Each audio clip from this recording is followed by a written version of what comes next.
అదే RTV app వార్తల్ని క్షణాల్లో చదివే అవకాశం ఉంటుంది. ఒక న్యూస్ పేపర్, ఒక టెలివిజన్ ఛానల్ మీ చేతుల్లో ఎప్పుడు ఉంటాయి. నా కొడుకు విక్రమ్ ఈ రోజుకి వారమైంది మా పిల్లడు కనపరాక. పొద్దున్నేడి ఇంట్లో నుంచి పోయినాడు. తర్వాత ఏం జరిగిందో నేను పనికి వెళ్ళిపోయినాను. పనికాడికే పోతాను అన్నాడు. తర్వాత వచ్చేసి వాళ్ళు పిల్లోళ్ళు ఇంటికాడికి వస్తుంటే వాళ్ళు ముగ్గురు వచ్చి బలవంతంగా తొలగిపోయినారంట. ఇంటి పక్కల ఎక్క అనింది. మేము ఎక్కడ పోయినా కానీ మాకు న్యాయం జరగలేదు. నేను రాను కొంచెం నిద్రపోయి నేను అంగటి పోవాలా 2:30కు అన్నా. ఎప్పుడు మొడ్డగా ఇల్లు అంటావు, ఈరోజు మాకు ఖచ్చితంగా 10,000 ఇప్పిస్తేనే నువ్వు డబ్బులు మాకు అని లాక్కుపోయినారు. బండిలో కూర్చోబెట్టుకొని పోయినారంట. పక్కనే మా ఇంటి పక్కనే అక్క అనింది.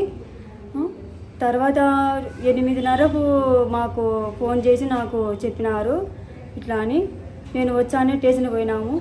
సీఎం సార్ మీకు దండం పెట్టి అడుగుతున్నాను, నాకు న్యాయం చేయాలా.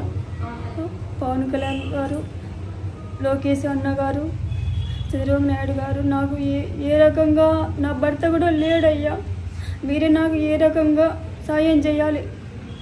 నా బిడ్డకి వారం రోజులు అయింది కానీ వాళ్ళు పోలీసు వాళ్ళు ఏం చెప్పడం లేదు. ఈ బుద్ధటికి మమ్మల్ని యాడికి పోయినా కానీ ఎతుకుతున్నాము, మీ పని మీదనే ఎతుకుతున్నాము అంటున్నారు అందరూ. చంద్రబాబు నాయుడు గారు మీరే నాకు సాయం చేయాల. నాకు ఆరోగ్యం పింఛను కూడా నాకు రావడం లేదు. మీరే సాయం చేయాలి. లోకేష్ గారు, పవన్ కళ్యాణ్ గారు, నాకు ఆర్థికంగా ఎవరు లేరు. ఇంకొక పిల్లోడు ఉన్నాడు, చిన్న పిల్లోడు. పనికి పంపిణీ కూడా ఆ పిల్లని ఎవరు తీసుకోరు అయ్యా. మీరే సాయం చేయండి. మంగళవారం రోజు ఖచ్చితంగా 12వ తేదీ ఉదయాన్నే మా బాబు పనికని వెళ్ళినాడు. వచ్చిన తర్వాత బలవంతంగా ఆ పిల్లల్ని పిలుచుకొని మేము వద్దని, నా పిల్లడు రానని చెప్పినా కూడా ఎక్కించుకొని బండ్లు తీసుకెళ్ళిపోయినారు. తీసుకెళ్ళిపోయి సాయంత్రం 3 గంటల సమయంలో నీళ్ళల్లో పన్నాడని వాళ్ళు చెప్తున్నారు స్టేషన్లో. కానీ వాళ్ళ స్టేషన్కు 6 గంటలకు వెళ్ళినారు. 6 గంటలకు వెళ్ళి అక్కడ నీళ్ళల్లో పన్నాడని వాళ్ళకు చెప్పినాడు. చెప్పిన తర్వాత వాళ్ళు పోలీసు వాళ్ళు మా అక్కకు ఇన్ఫర్మేషన్ ఇచ్చేకి ఇంటి దగ్గరికి వచ్చినారు 6:30 ఆ టైంలో. మా అక్కకు నైట్ కల్లా తెలిసిన తర్వాత మా అక్క అడిగితే వాళ్ళు ఉదయం ఆధార్ కార్డు తీసుకొని రండి అమ్మ, మేము వెతుకులాడతాము అని చెప్పినారు. మరుసటి రోజు వెళ్తే 11 గంటలకు ఆ టైంలో వాళ్ళను డాగ్స్ ఫామ్ వాళ్ళ టీంని పిలిచి వాళ్ళతో వెతుకులాడిచ్చినారు ఆ రోజు. అంతే, ఇంకా మళ్ళీ వెతుకులాడలేదు. ఆ 3 పిల్లలు బలవంతంగా తీసుకెళ్ళి అక్కడ చంపి బూడ్చి పెట్టినారో తెలియడం లేదు, నీళ్ళల్లో దొబ్బినారో చెప్పడం లేదు వాళ్ళు. మొత్తానికైతే ఒక్కొక్కరు ఒక్కొక్క సమాధానం చెప్తున్నారు. ఒక్కరు కూడా సక్రమంగా చెప్పడం లేదు. ఒకరికి సంబంధం లేకుండా సమాధానాలు చెప్తున్నారు.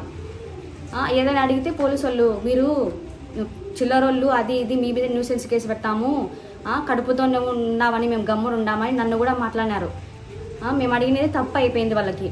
అడిగినా మేము ఏమో అనుకున్నాము. మరుసటి రోజు ఆదినిమ్మాయి పల్లెకి పోతాము, అక్కడ వెతకలాడతాం, మీరు రాండి అన్నారు. మేము వెళ్ళినాము కానీ వాళ్ళు వెతకలానికి రాలే. అక్కడ చేపల వాళ్ళు పట్టేటోళ్ళని అందరినీ విచారించుకున్నాం కానీ వాళ్ళు ఎవ్వరు ఏ పోలీసు వాళ్ళు రాలేమ్మా, ఈ రోజే కాదు నిన్న మొన్న కూడా ఎవరు రాలేని చెప్పినారు.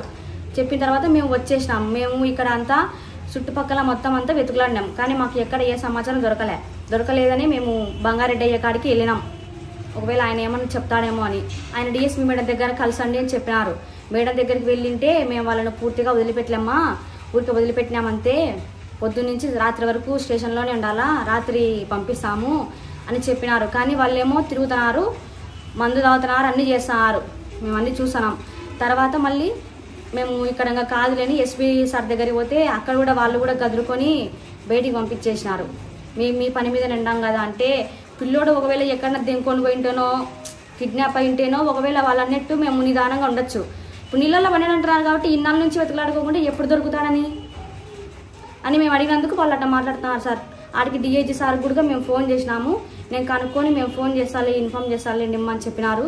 ఇప్పటివరకు ఏ సమాచారం లేదు సార్. మాకు కడచూపు కూడా లేకోకుండా అసలు ఉండాడా లేడా అని కూడా తెలియకోకుండా చేసినారు సార్. వాళ్ళే చంపినారని మాకు అనుమానం ఖచ్చితంగా ఉంది. వాళ్ళపైన కేసు పెట్టి వాళ్ళని ఖచ్చితంగా శిక్ష పడాలని కోరుకుంటున్నాం సార్. మీరే మాకు న్యాయం చేయాలి. మరిన్ని వీడియోస్ కోసం ఛానల్ ని సబ్స్క్రైబ్ చేయండి. లేటెస్ట్ అప్డేట్స్ కోసం వాట్సాప్ ఛానల్ ని ఫాలో చేయండి. అండ్ లింక్ డిస్క్రిప్షన్ లో ఉంది.